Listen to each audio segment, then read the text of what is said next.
SIP को बेचने की जगह एक्स्ट्रा जो इन्वेस्टमेंट है वो किया जाना चाहिए, और एक्स्ट्रा इन्वेस्टमेंट जो होगा वो कहाँ कहाँ पर हो सकता है? सी जो आपकी पोर्टफोलियो, जब आपने अपनी इन्वेस्टमेंट जर्नी स्टार्ट की थी तो आपने कुछ फंड चूज़ किया होगा, उस पर आप हर महीने आप इन्वेस्ट कर रहे होंगे, और आज मार्केट टूट गया। अगर आपके पास में पैसे हैं तो आप अपने सिप के अमाउंट को डबल कर दीजिए, ताकि आप नीचे का आपको एनएवी का फ़ायदा मिले। अच्छा। जो चीज़ आपने 20 रुपये के एनएवी पे लिया था, अगर आज वो 10 रुपये के एनएवी पे मिल रहा है, यानी 20 रुपये के एनएवी पे अगर आपको 100 एक्यूमुलेट किया था, अगर आज 10 रुपये पे मिल रहा है तो आपके पास में 200 यूनिट्स होगा। और जब वो प्राइस ऊपर आएगा तो आप सोच सकते हैं कि आपके लिए कितना बड़ा वेल्थ क्रिएट करके देगा वो मार्केट। अच्छा, मान लीजिए कि अगर किसी का गोल जो है वो 2 साल के लिए है, तो ऐसी टूटती हुई मार्केट में उसे एसआईपी कंटिन्यू रखनी चाहिए या उसे थोड़ा सा बंद कर देनी चाहिए? क्या एडवाइस आप करना सबसे चाहिए? पहले अगर 2 साल का गोल है तो आपको इक्विटी मार्केट से दूर रहना चाहिए। अच्छा। फिर आपको डेट फंड में जाना चाहिए, आपको सेंट्रल गवर्नमेंट का बॉन्ड है आपको इसमें इन्वेस्ट करना चाहिए, आपको एफडी में करना चाहिए, क्योंकि 2 साल में हमें नहीं पता कि मार्केट किस करवट होगा। हो सकता है उनको 10, 15, 20% का रिटर्न भी आ जाए, हो सकता है वो निगेटिव भी आ जाए। इस मार्केट में वही आए जिनको कम से कम 5 से 7 साल का टाइम है, मतलब लॉन्ग टर्म के लिए ही आए। ऐसा देखा गया कि अगर आप 7 ईयर्स इस मार्केट में इन्वेस्टेड है तो 0% चांस है कि आपका पैसा टूटेगा। अच्छा, यहाँ पे आपने ना बॉन्ड की बात की, तो एक सवाल मेरे जहन में ये कि जिस तरीके की अभी सिचुएशन हम देख रहे हैं मार्केट को लेकर, लगातार एक के बाद एक झटके मार्केट में लगे हैं, तो ऐसे में कई तरह की सलाह ये दी जा रही है कि अब बॉन्ड की तरफ शिफ्ट हो जाओ। क्या आप मानते हैं ऐसा? बिल्कुल भी नहीं। आप आज बॉन्ड की तरफ शिफ्ट हो जाएंगे, मार्केट कल को फिर बढ़ जाएगा, तो आपकी जब फिर आप इन्वेस्ट करेंगे तो आप ऊंची प्राइस में इन्वेस्ट करेंगे। तो जो अभी आपको मार्केट में अपॉर्चुनिटी मिला हुआ है उसका आप फ़ायदा लीजिए। मैं छोटा सा एग्जांपल देता हूँ, 2020-21 के आसपास में चाहे वो नोएडा का मार्केट हो, गुड़गांव का मार्केट हो, बहुत सस्ती फ्लैट मिल रही थी। कोविड का दौर था। मिल रहा था ना, क्यों मिल रहा था? क्योंकि उस समय हर कोई बेच रहा था, खरीद कोई नहीं रहा था। राइट। जब सारी दुनिया बेच रही हो ना तो आपको खरीदना चाहिए, और जब सारी दुनिया खरीद रही हो, और जिन्होंने खरीदा वो आज देखिए कितना फायदा 2x, 3x, 4x हो चुका है पैसा। आज हम रिग्रेट कर रहे हैं ना कि ओह मैंने उस समय ले लिया होता तो कितना बढ़िया होता मेरे लिए। तो आज वही अपॉर्चुनिटी है। आज से 2 साल के बाद, 3 साल बाद आप रिग्रेट करेंगे कि यार मैं ये जब वॉर हुआ था उससे मार्केट टूटा था, मैं ले लेता। आज से 6 महीने पहले, 1 साल पहले हम रिग्रेट करते थे ना, जब मार्च 2020 में कोविड के टाइम में मार्केट टूटा था, वो काश में उस समय इन्वेस्ट कर दिया होता। तो आज मेरा भी 15, 20, 25% रिटर्न आ रहा होता। बिल्कुल।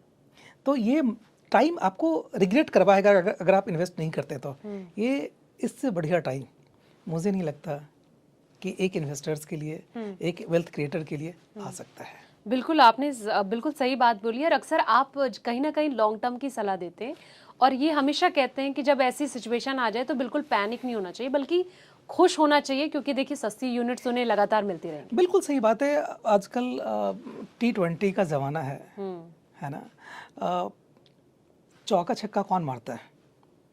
जो पिच पे टिका होता है वही तो चौका छक्का मार सकता है ना। जो पेविलियन जा चुका है वो क्या मार सकता है क्या? वो रिग्रेट ही कर बैठता है। ठीक है, अगर आज मौसम सही नहीं है, वॉर चल रहा है, तो आप 1 रन 2 रन लीजिए ना। किसने कहा है आपको कि आप चौका छक्का मारिए? अच्छा। अगर आप एक बार वापस चले गए पेविलियन ना, अगर एक बार आपने यहाँ से पैसा निकल करके आप बॉन्ड में शिफ्ट हो गए, तो मार्केट आज जहाँ है वहाँ से अगर 15%, 20% बढ़ता है तो आपका तो कोई फ़ायदा नहीं होगा ना। अच्छा, इस बीच ना कहीं ईटीएफ्स की जब भी हम बात करें, अब इसका क्रेज भी देखिए बहुत बढ़ता जा रहा है, क्योंकि जब हमने देखा कि सोने के, चांदी के रेट बढ़ गए थे, उसके बाद फिर हमने करेक्शन देखी, तो ऐसे में लोगों ने ईटीएफ में भी पैसा लगाना शुरू कर दिया था। ऐसे में मैं आपसे जानना चाहूंगी कि क्या एडवाइस आप करना चाहेंगे? एक तरफ ईटीएफ, एक तरफ एसआईपी, किस और भेजना चाहेंगे इन्वेस्टर? कहीं पे भी पैसा लगा सकते हैं। ईटीएफ का भी पैसा इक्विटी में ही जाता है, और म्यूचुअल फंड्स का जो पैसा है, सिप का भी पैसा वो इक्विटी में ही जाता है। तो आप कहीं पे भी इन्वेस्ट कर सकते हैं। डिपेंड कहाँ ज्यादा प्रॉफिट मिलेगा? डिपेंड करता है कि इस ईटीएफ में भी काफ़ी ईटीएफ्स है, राइट। डिपेंड करता है कि आपका रिस्क एपेटाइट कितनी है, राइट। अगर आपके पास रिस्क एपेटाइट है तो आप ईटीएफ की तरफ जाइए। आपको लगता है कि नहीं मुझे डाइवर्सिफिकेशन चाहिए तो आप म्यूचुअल फंड की तरफ जाइए। ये डिसीजन ना जो इन्वेस्टर्स है अपने एडवाइजर के साथ बैठ करके तब उनको लेना चाहिए कि उनका गोल क्या है, पर्पस क्या है इन्वेस्ट करने का, उनके पास टाइम कितना है, उस हिसाब से ये कैलकुलेशन होता है। अच्छा, फ्लक्चुएशन मार्केट में आप न्यू बिगनर को सलाह देंगे कि तुम निवेश कर लो? बिल्कुल, क्यों नहीं करना चाहिए, बिल्कुल करना चाहिए, बिल्कुल करना चाहिए। तभी तो आपको पता चलेगा कि आज से 2 साल बाद, 3 साल बाद, 4 साल जब मार्केट अच्छा होगा तो आप एक एक्सपीरियंस तो लोगे, यार जब मार्केट टूटा था तो मैंने इन्वेस्ट किया था। तो सी, इन कोई भी इन्वेस्टर्स हो, न्यू इन्वेस्टर्स हो, बिगनर्स हो या सीजन प्लेयर हो, ऐसी मार्केट में तो सबको इन्वेस्ट करना चाहिए। बिल्कुल। चलिए, अगर आप सिर्फ स्मूथ रोड पर ड्राइव करेंगे ना तो आप अच्छे रेसर ड्राइवर नहीं हो सकते। बिल्कुल बिल्कुल सही कहा आपने। अच्छा, एक व्यूवर्स का एक और कमेंट है, उनका ये कहना है कि मार्केट बहुत बार नेगेटिव रिटर्न भी देता है। लॉन्ग टर्म में 10 से 12% रिटर्न मिलता है, करोड़ों का तो बस सपना रह जाता है। ऐसे में हमें करना क्या चाहिए? सी, सपना पूरा होता है और पूरा इसी मार्केट में होता है। लॉन्ग टर्म की जब भी हम बात करते हैं तो 12 साल 15 साल आप इन्वेस्टमेंट रखिए तो पैसा वेल्थ क्रिएट होगा। सी, आयरनी क्या है कि हम 10 साल के लिए ना एफडी में इन्वेस्ट करके छोड़ देते हैं। हम भूल जाते हैं कि मेरा बैंक उस पैसे पे क्या कर रहा है। वहाँ पे 6% 7% से ज़्यादा इंटरेस्ट तो नहीं आता, बट जब भी हम इक्विटीज़ में, म्यूचुअल फंड्स में, ETF में पैसा लगाते हैं, आप रोज़ देखना शुरू कर देते हैं। बिल्कुल, है ना? क्यों देखना शुरू कर देते हैं? मार्केट चल रहा है, फियर में है हमें, मेरा पैसा बर्बाद तो नहीं हो जाएगा। यार ये पैसा कहाँ जा रहा है? हिंदुस्तान के टॉप 50 कंपनीज में जा रहा है, हिंदुस्तान के टॉप 100 कंपनीज में जा रहा है। आज वॉर की सिचुएशन पे भी क्या आपका जो एक्सपेंस है वो कम हुआ है या वैसे ही का वैसे ही है? बिल्कुल वैसा ही वैसे ही चलता है। हाँ। और ये बढ़ेगा, कम तो नहीं होगा। अब सिलेंडर के दाम चाहे आसमान पहुंच जाए, खाना तो इंसान खाएगा ही खाएगा ना। अब मुझे बताइए, जो आपकी लाइफ स्टाइल है, जो आपके एक्सपेंसेस है, वो ना कम होगा, बढ़ेगा ही। जब बढ़ेगा यानी आप प्रोडक्ट खरीदेंगे ना, हाँ। जो भी प्रोडक्ट्स हैं, चाहे वो आप लाइफ स्टाइल प्रोडक्ट्स ले लीजिए, आप कॉस्मेटिक्स ले लीजिए, आप कुछ भी ले लीजिए, अगर आप कहीं ना कहीं से खरीदेंगे तो कोई ना कोई सेलर तो होगा ना। बिल्कुल। FMCG प्रोडक्ट्स है, वो बिक रहा है ना मार्केट में, यानी प्रोडक्शन बढ़ रहा है ना। प्रोडक्शन बढ़ेगा तो उस कंपनी का प्रॉफिट भी तो आएगा ना, और आप उसी में पैसा लगा रहे हैं, है ना। तो मार्केट कहीं पे भी हो, आपको डरने की ज़रूरत नहीं है। अगर मार्केट टूट रही है तो ज़रूर पैसा लगाना चाहिए आपको, सेल में तो ज़रूर लगाना चाहिए, तभी आपका फ़ायदा, तभी आपका वेल्थ क्रिएट होगा। बिल्कुल।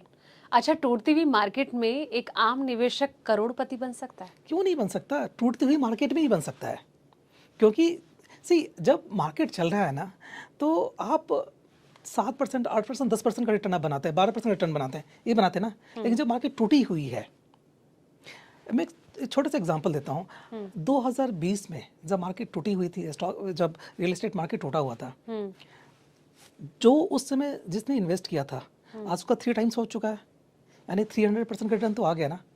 जो फ्लैट नोएडा में उस समय 60 लाख 70 लाख रुपए का मिलता था, आज 2 करोड़ 2.5 करोड़ रुपए का है, यानी 400% का रिटर्न आ गया ना। लेकिन किसी ने अगर 1 साल पहले लिया, जब मार्केट चल रहा था, तो क्या उसका 1.5 करोड़ का 3 करोड़ रुपए हो गया क्या? बिल्कुल नहीं हुआ ना। तो जब मार्केट टूटी हुई है, जब मार्केट में सेल लगा हुआ है, रियल वेल्थ तभी बनता है। जिसने 1 साल पहले लिया है शायद उसको 10% 12% रिटर्न आ जाएगा, लेकिन किसी ने अगर 3 साल पहले लिया है, 4 साल पहले लिया है, तो आज वो 300% पे है। बिल्कुल। क्यों मैं ऐसा बोल रहा हूँ? क्योंकि किसी ने अगर 1 साल पहले लिया तो उसमें मार्केट चल रहा था, मार्केट चल रहा था, आपने लिया, आपको 10-12% का नॉर्मल रिटर्न मिल गया। लेकिन जब मार्केट टूटा हुआ था, उस समय किसी इन्वेस्टर ने लिया, थोड़ा रिस्क लिया, तो आज उसका वेल्थ क्रिएट हो गया। इस मार्केट में अगर आपके पास में पैसा है और पैसेंस है, 2 पीस बहुत ज़रूरी है, पैसा एंड पैसेंस। अगर आपके पास में है तो आप रियल वेल्थ क्रिएट कर सकते हैं। पैसा है, पैसेंस नहीं है तो आप कभी भी इस मार्केट से नहीं बना सकते।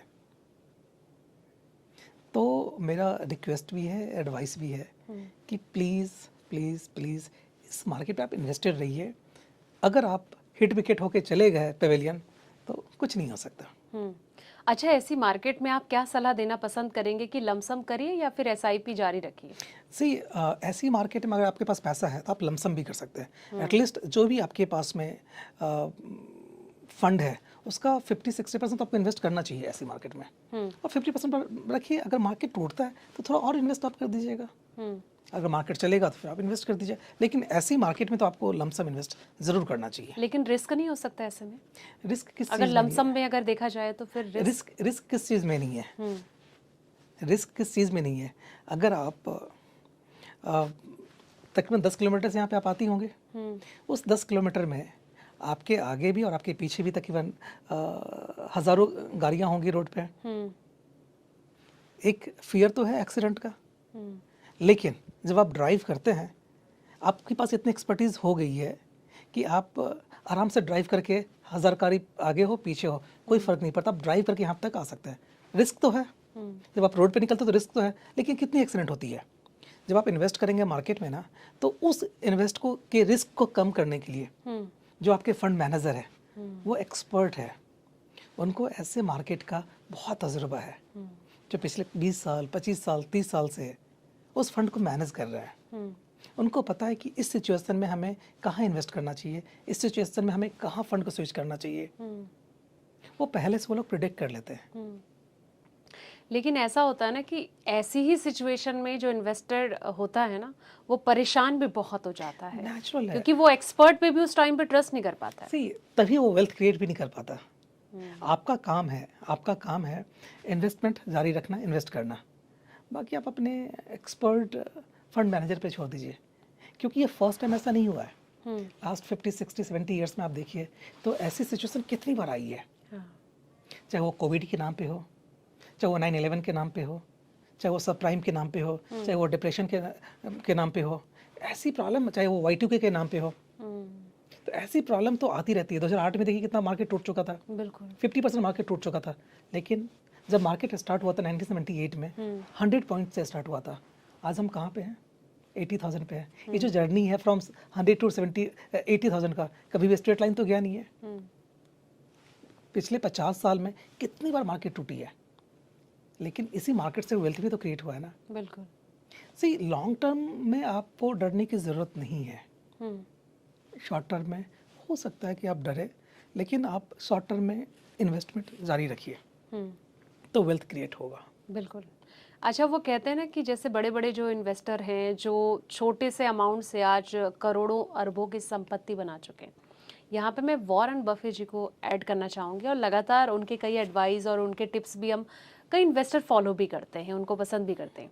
देखिए, उनका तो ये कहना है कि आप जो पैसा बनाओगे वो इक्विटी से ही बनाओगे और टूटती मार्केट में बनाओगे, हालांकि आप भी इसको लेके जोर दे रहे हैं, लेकिन उसके इतर कई ऐसे एक्सपर्ट भी हैं, खास तौर पर अगर मैं रॉबर्ट कियोसाकी जो रिच डैड पुअर डैड के राइटर हैं, काफ़ी सुर्खियों में रहते हैं, वो कहते हैं कि इक्विटी भूल जाओ, महा क्रैश आने वाला है, आपका जो पैसा बनेगा वो तो सिर्फ एसेट क्लास यानी कि गोल्ड सिल्वर से ही बनेगा।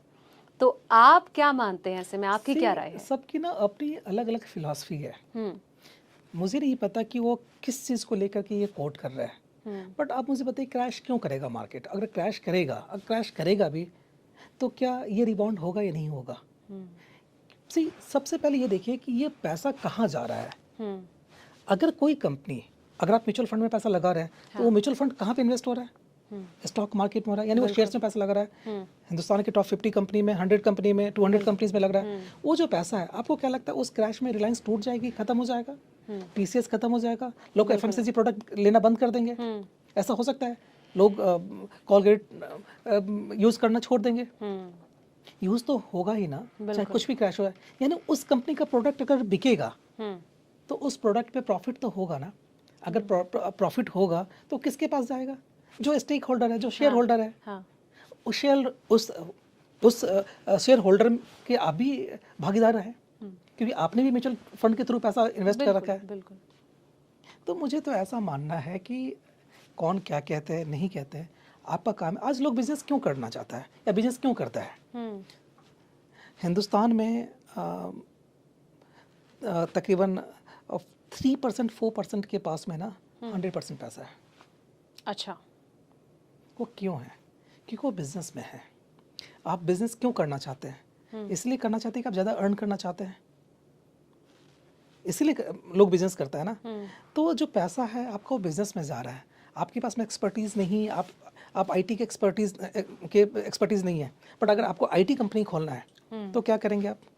IT वाले शेयर्स में पैसा लगाएंगे जो IITian बैठे हुए उस कंपनी को चला रहे हैं, चाहे वो इन्फोसिस हो, TCS हो, किसी भी IT कंपनी में आप पैसा लगा सकते हैं। आपके पास पैसे है लेकिन आपको ऑटोमोबाइल्स का तजुर्बा नहीं है, आप मारुति जैसी कंपनी बना सकते हैं लेकिन आपके पास तजुर्बा नहीं है, तो आप क्या कर सकते हैं, मारुति की शेयर आप ले सकते हैं, ले सकते हैं ना। तो ये इन्वेस्टमेंट है, आपके पास में पैसा है, आप क्यों ले रहे हैं शेयर्स, क्योंकि ऑफ कोर्स बिजनेस में आप उनके बिजनेस में पैसा लगा रहे हैं। वेल्थ बिजनेस से ही क्रिएट हो सकता है, नौकरी करके नहीं हो सकता। बिल्कुल। अच्छा, एक व्यूवर्स का कमेंट में ले लेती हूँ कि एक व्यूवर ने लिखा है कि सर एक से ज़्यादा SIP हम कर सकते हैं। आप एक नहीं 11 SIP कर सकते हैं, बट आइडियली हमें 4-5 से ज़्यादा SIP नहीं रखना चाहिए, क्योंकि फिर उसको मैनेज करना थोड़ा सा डिफिकल्ट होता है। तो आप 5 मैक्सिमम 5 SIP आप रखिए। एक आप ब्लू चिप ले लीजिए, एक आप मिड कैप ले लीजिए, एक आप स्मॉल कैप ले लीजिए, एक फ्लेक्सी कैप ले लीजिए, ऐसे करके कर सकते हैं। अब ऐसा नहीं कि आप लार्ज कैप ले रहे तो 3 कंपनी का लार्ज कैप ले लिया, कोई फ़ायदा नहीं है। आप 5 फंड्स रखिए और अच्छा फंड्स रखिए। अच्छा, एक कमेंट्स और है कि इसमें लिखा है कि ETF SIP सही है या फिर ETF में डेली डिलीवरी लेना सही है लॉन्ग टर्म के लिए, कुछ बताएं सर। सी ETF में डेली डिलीवरी का मतलब हो गया आप प्योर इक्विटी के मतलब में आपका एक्सपोजर हो गया, वो रिस्की हो सकता है। सी इस सीज़न में बारिश होगी ये प्रिडिक्ट किया जा सकता है, लेकिन किस दिन बारिश होगी, किस में बारिश होगी, ये प्रिडिक्ट करना थोड़ा सा मुश्किल है। तो आप हमें पता है कि एक साल में ये यहाँ से यहाँ जा सकता है, लेकिन रोज़ डिलीवरी लेना ये एक्सपर्ट के बस की बात है। कल अगर ट्रम्प ने कुछ और अनाउंस कर दिया तो शायद मार्केट नीचे भी आ सकता है और मार्केट ऊपर भी जा सकता है। हाँ। आज आपने डिलीवरी उठा ली, कल कोई नेगेटिव न्यूज़ आ गया, फिर क्या करेंगे आप? बिल्कुल, है ना। तो आप इन्वेस्टर्स बनिए, आप सट्टेबाज मत बनिए। इन्वेस्टर रहेंगे तो आपका पैसा बनेगा, सट्टेबाजी में पैसा बहुत कम चांसेस है आजकल। लेकिन चल भी तो यही रहा है प्रहलाद जी, हम देख रहे हैं सट्टेबाजी कितनी तेजी से चल रही है। लेकिन वो लोग फिर वेल्थ क्रिएट नहीं कर पाते ना, वो लोग करते क्या है, और इन्फ्लुएंस बहुत जल्दी हो जाते हैं बाकी लोग। सी सबको क्विक मनी चाहिए, सबको लगता है कि ओवरनाइट हम मेरे पास पैसा आ जाए, राइट। उस चक्कर में होता क्या है कि आप पैसा गंवा देते हैं। मैंने बहुत ऐसे इन्वेस्टर्स को देखा है जो अपना मतलब 1 महीने के अंदर वो निकल चुके हैं मार्केट से, यहाँ तक कि उनको सुसाइड करने का नौबत तक आ गया। तो कभी भी अगर आप ज़्यादा ग्रीडी होंगे तो आप इस मार्केट से पैसा नहीं बना सकते। पेशेंस रखिए, पैसा इन्वेस्ट कीजिए, आप बहुत वेल्थ क्रिएट होगा। लेकिन वो कहते हैं ना कि कहना बहुत आसान हो जाता है, लेकिन जिसका पैसा डूबता है उसी को ही तकलीफ वो फील होती है। सी डूबता तब है जब आप मार्केट से निकल जाते हैं। अगर नीचे जा रहा है, अगर आपका पोर्टफोलियो रेड में है तो वो बुक्स में रेड में है। जब तक कि वो रियलाइजेशन नहीं होगा, ना वो प्रॉफिट है ना लॉस है। कल को वो प्रॉफिट में भी तो था ना, आज से 2 महीने 3 महीने 4 महीने पहले वो प्रॉफिट में था ना, क्या आपने उसको बेचा? नहीं बेचा ना। तो आज आप क्यों, उस समय आपको प्रॉफिट दिख रहा था लेकिन प्रॉफिट था क्या? क्या उसमें से आपने पैसे निकाले? नहीं निकाले ना। जो आज नीचे है, रेड में है, तो वो तब आपको नुकसान देगा जब आप उस पोर्टफोलियो को बेच करके आप बाहर निकल जाएंगे। वो जो नॉशनल प्रॉफिट और लॉस है जो बुक्स के अंदर है। हाँ।